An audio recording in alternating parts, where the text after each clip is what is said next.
नमस्कार दोस्तों, Rajman study channel में आपका स्वागत करती हूँ। दोस्तों, इस वीडियो में हमको पढ़ना है कक्षा 9वीं क्षितिज काव्यखंड का पाठ 1 कबीर जी की साखियाँ। इसमें साखियाँ का हमको प्रश्न उत्तर देखना है और साखियाँ के लिए मैं अलग वीडियो बनाई हूँ जिसकी डिस्क्रिप्शन में लिंक आपको दी हूँ। आप उस वीडियो को भी ज़रूर देखिएगा। तो चलिए दोस्तों, इससे पहले अगर आप मेरे चैनल को सब्सक्राइब नहीं किए हैं तो चैनल को सब्सक्राइब कीजिए और बेल आइकन ज़रूर दबाइए ताकि मेरे आने वाले भी वीडियो आप तक ज़रूर पहुंच सके।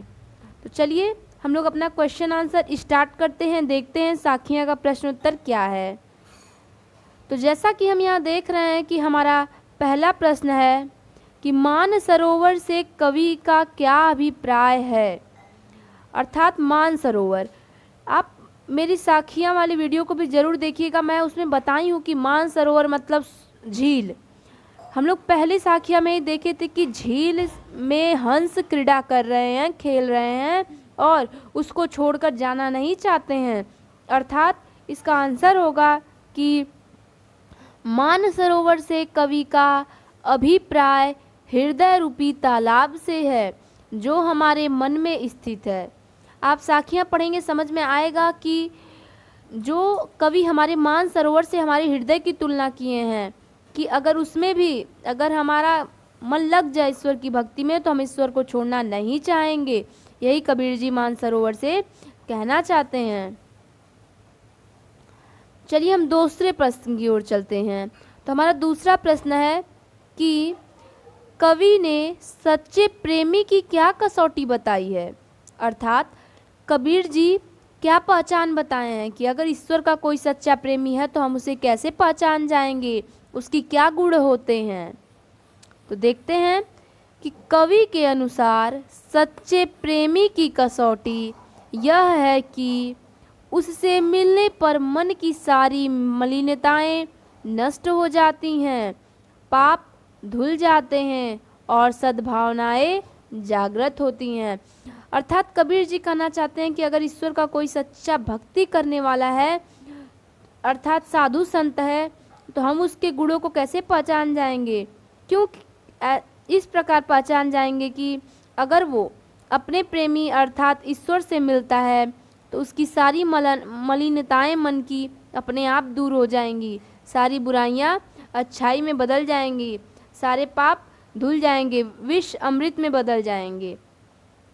उसके एक मिलन से ही प्रेमी इतना खुश हो जाएगा कि सारी अज्ञानताएं उसकी दूर हो जाएंगी। तो तीसरा प्रश्न की ओर चलते हैं। हमारा तीसरा प्रश्न है कि तीसरे दोहे में कवि ने किस प्रकार के ज्ञान को महत्व दिया है। तीसरे दोहे में, तो चलिए हम उसका उत्तर देखते हैं कि तीसरे दोहे में कवि ने अनुभव से ज्ञान का महत्व किया है। अर्थात कवि ने तीसरे दोहे में साखियाँ के तीसरे नंबर वाले दोहे में अनुभव रूपी ज्ञान को महत्व दिए हैं। दोस्तों मैं आपको बता दूं कि वो अनुभव रूपी ज्ञान में ये बताए हैं कि उतना ज्ञान हम ये जो दुनिया के ढोंग में फंसे रहते हैं, अगर हमारे पास सच्चा ज्ञान होता तो हम इस दुनिया के पाखंड और ढोंगों में नहीं फंसते। चौथा प्रश्न है कि इस संसार में सच्चा संत कौन कहलाता है। अर्थात कबीर जी बताए थे हमको साखिया में कि अगर सच्चा संत कोई है तो उसकी पहचान क्या होगी। तो अब हमें इस उत्तर में बताना है कि सच्चा संत क्या होगा। देखिए दोस्तों, मैं बता दूं कि हम लोग जो हम लोग साखिया में पढ़े थे मैं उसको पहले एक्सप्लेन कर दे रही हूँ, फिर आप क्वेश्चन देखिएगा। सच्चा संत हम कैसे पहचानते हैं। देखिए कि अगर वो देश के पाखंडों से दूर रहता है, राम और रहीम अर्थात यहाँ देखिए लिखा है भेदभाव, जो भेदभाव न करे, किसके बीच भेदभाव न करे, जो राम और अल्लाह को दो ना समझे, भेदभाव न करे, जाति धर्म को देखकर भेदभाव न करे, किसी से झूठी बात पे झगड़ा न करे, मतलब तर्क वितर्क न करे, किसी गरीबों का विरोध न करे, वही सच्चा संत होता है और वो अपनी ईश्वर की भक्ति में लगी रहे। अर्थात इस संसार में सच्चा संत वह है जो सांप्रदायिक भेदभाव, तर्क वितर्क और वैर विरोध के झगड़े में न पड़कर निश्चल भाव से प्रभु की भक्ति में लीन रहता है।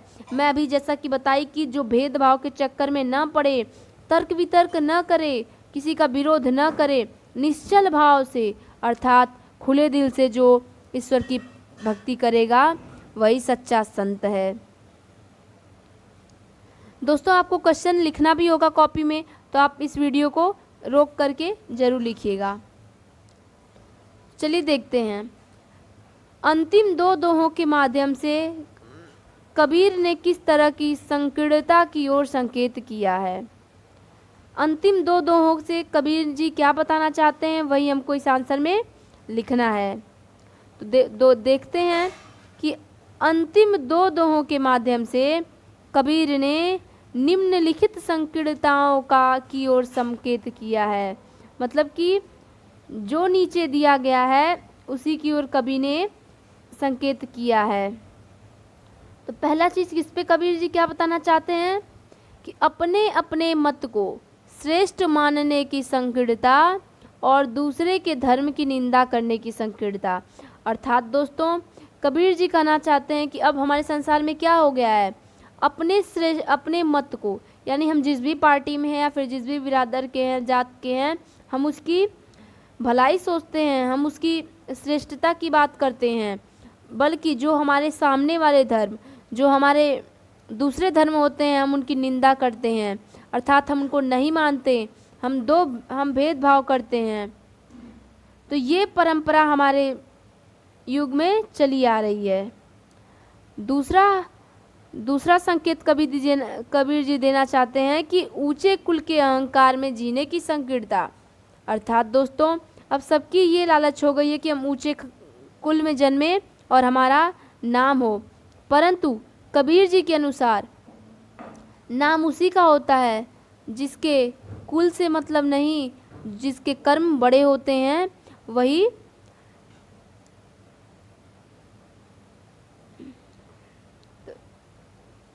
वही हमारा सच्चा व्यक्ति होता है, अर्थात बड़ा होता है। बड़े आदमी की गिनती में उसकी आती है जिसका कर्म बड़ा हो।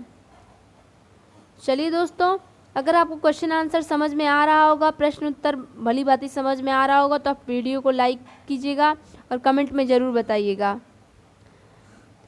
छठा प्रश्न है हमारा कि किसी भी व्यक्ति की पहचान उसके कुल से होती है या उसके कर्मों से? तर्क सहित उत्तर दीजिए। तो दोस्तों, इससे पहले हम लोग जान जाते हैं कि कुल मतलब होता है खानदान, मतलब बड़े परिवार में जन्म लेने से व्यक्ति की पहचान बनती है या उसके कर्मों से। तो जैसा कि कबीर जी के अनुसार हम बताते हैं कि कबीर जी बताते थे कि ऊंचे कुल में अर्थात बड़े घर में जन्म लेने से कुछ नहीं होता, आपको बड़े कर्म करने चाहिए। कबीर जी ने एक साखिया में उदाहरण भी दिए थे कि सुबरन कलश सूरा भरा साधु निंदा सोई।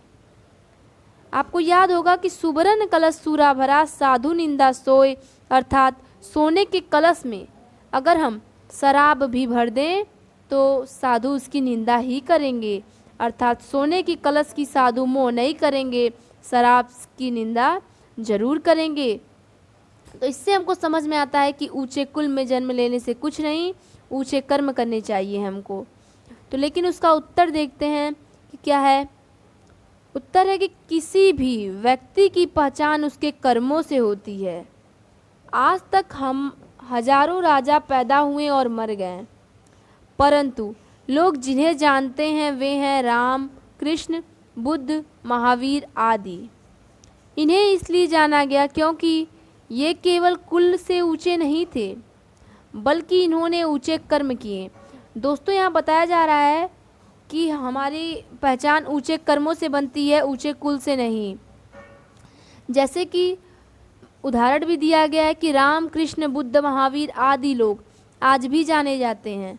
बस सिर्फ इतना जाने जाते हैं कि ये लोग भी राजा थे और इनके अलावा भी कई राजा पैदा हुए, जिंदा हुए, मरते गए। किसी का नाम आज तक हम लोग को याद नहीं है।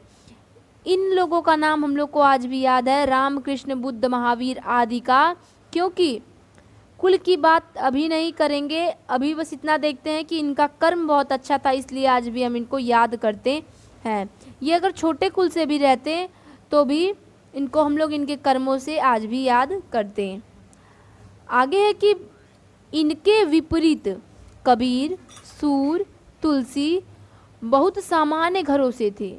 अब देखिए यहाँ पे बताया गया दोस्तों कि राम, कृष्ण, बुद्ध, महावीर बड़े घर से भी थे और इनके कर्म भी बड़े थे, परंतु कबीर जी, सूर जी, तुलसी जी ये लोग बहुत सामान्य घर से थे, यानी गरीब घर से थे। फिर भी इन लोगों का नाम आज तक हम किताबों में पढ़ते चले आ रहे हैं और आज भी हम उन्हीं की साखियाँ पढ़ रहे हैं, कबीर जी की। अर्थात ये लोग गरीब परिवार से थे, फिर भी इन लोगों का इतना नाम हुआ है और आज हम लोग इनके बारे में किताबों में पढ़ रहे हैं। अर्थात मेरे कहने का मतलब है कि इनका कर्म अच्छा था, ये बड़े परिवार से नहीं थे।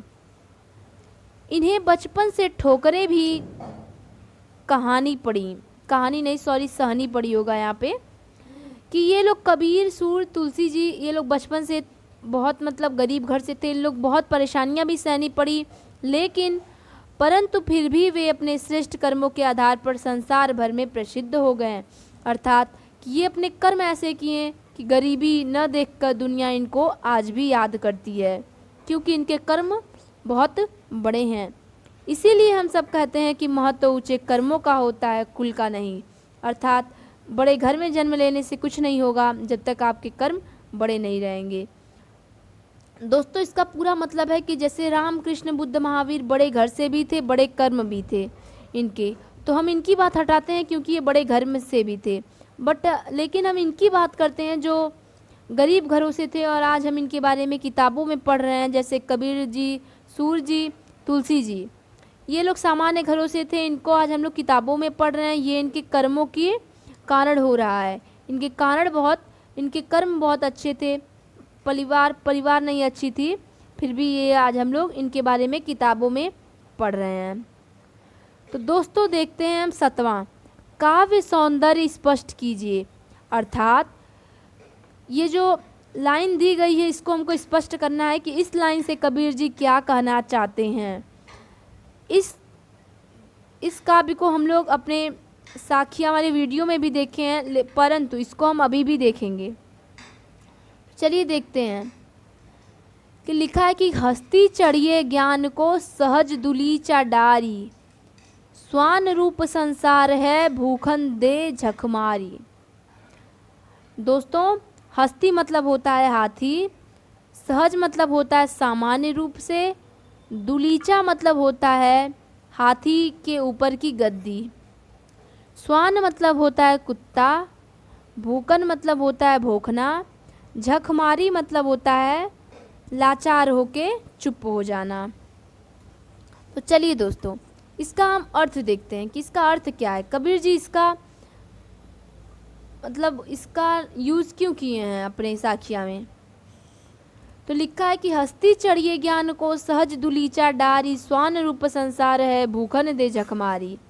आप एक एक शब्दों का अर्थ जान चुके हैं, तो चलिए हम इस पूरे काव्य का अर्थ जानते हैं कि कबीर जी कहना चाहते हैं कि जिस प्रकार हाथी, देखिए ज्ञान की तुलना हाथी से किए हैं और इस संसार की तुलना कुत्तों से किए हैं कबीर जी, और बताए हैं कि जिस प्रकार हाथी अपने ऊपर की गद्दी, ठीक है, अपने ऊपर की गद्दी को संभाले एकदम एक रफ्तार से चलते चली जाती है अपने पथ पे, उसके आगे पीछे बहुत से कुत्ते भौंकते रहते हैं, परंतु हाथी कभी रुकती नहीं है। अर्थात हाथी हमेशा चलती चली जाती है और कुत्ते उसको देखकर झक मार कर भौंकते हैं और झक मार कर चुप भी हो जाते हैं। अर्थात कबीर जी हमसे कहना चाहते हैं कि अगर आपको ज्ञान है तो आप अपने पथ पे निरंतर चलते रहिए। ये संसार तो कुत्ता रूपी है, अर्थात ये संसार तो कुत्तों की तरह काम करता है कि आपके अच्छे पग पे जाने को देखकर जलेगा आपसे और आपका पथ बदलने की कोशिश करेगा, यानी आपको गलत रास्ते पे ले जाने की कोशिश करेगा। आपको ये संसार तो कुत्ता रूपी है, आपको भौंकेगा ही और झक मार के चुप हो ही जाएगा। अर्थात कबीर जी कहना चाहते हैं कि आप अपना कर्म करते रहिए और इस संसार को मत देखिए कि संसार हमारे बारे में क्या सोच रहा है और क्या कर रहा है। अब हम इसको कैसे लिखेंगे ये देख लेते हैं कि उत्तर है हमारा कि प्रस्तुत दोहे में कबीर जी ने ज्ञान को हाथी की उपमा तथा लोगों की प्रतिक्रिया को श्वान यानी कुत्ते को का भौंकना कहा है। देखिए दोस्तों, मैं बताई हूँ कि ज्ञान को हाथी से तुलना की है कबीर जी। और इस संसार के आदमियों का जो कर्तव्य आजकल हो गया है, लोगों को अपने बारे में कम मतलब रखना और लोगों को ज़्यादा टोकना, लोगों की बारे में ज़्यादा सोचना, उस ढंग को कबीर जी कुत्ता बनाए हैं। यहाँ रूपक अलंकार का प्रयोग किया गया है। इसमें हमको पूछा गया है कि इस काव्य का सौंदर्य लिखना है, अर्थात इसमें किस किस चीज़ों का प्रयोग किया गया है। तो यहाँ रूपक अलंकार का प्रयोग किया गया है इस काव्य में, तथा दोहा छंद का प्रयोग किया गया है। और दोहा में छंद का प्रयोग किया गया है, यहाँ सदुक्कड़ी भाषा का प्रयोग किया गया है, अर्थात ये जो भाषा लिखी गई है वो सदुक्कड़ी भाषा में है। यहाँ शास्त्रीय ज्ञान का विरोध किया गया है और तथा सहज ज्ञान को महत्व दिया गया है। देखिए दोस्तों, इस लाइन से, इस पंक्ति से हमको ये पता चलता है कि साखियाँ हम लोग पढ़ रहे हैं, अर्थात साखियाँ का मतलब ही होता है सच्चा ज्ञान। जो कबीर जी अपने ज़िंदगी में देखे हैं, सच्ची बात उनको लगी है, वो अपने साखियों में लिखे हैं। तो सहज ज्ञान मतलब होता है साक्षात ज्ञान, या फिर जो एकदम सही बात है उसको यहाँ पे महत्व दिए हैं कबीर जी।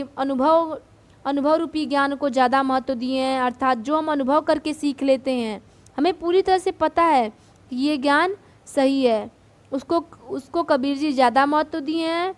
बल्कि जो शास्त्रीय ज्ञान है, मतलब जो ये लोगों का भेदभाव करना, हम राम हैं, हम हिंदू हैं, हम मुस्लिम हैं, हमारा काशी तीर्थ स्थान है, कोई क्या है हमारा काबा तीर्थ स्थान है, तो इसका विरोध कबीर जी अपने साखियों और अपने लिखी गए हर कविताओं पंक्तियों में किए हैं। दोस्तों, ये साखियाँ हमारा होता है ख़त्म। हम मिलेंगे अगली वीडियो में शब्द के साथ। पहले शब्द का हम वो व्याख्या देखेंगे, उसके बाद हम प्रश्न उत्तर भी देखेंगे। चलिए दोस्तों, अगर आपको वीडियो समझ में आई हो और पसंद आई हो तो वीडियो को लाइक करिए, और चलिए मिलते हैं नेक्स्ट वीडियो में। Thanks for watching my video.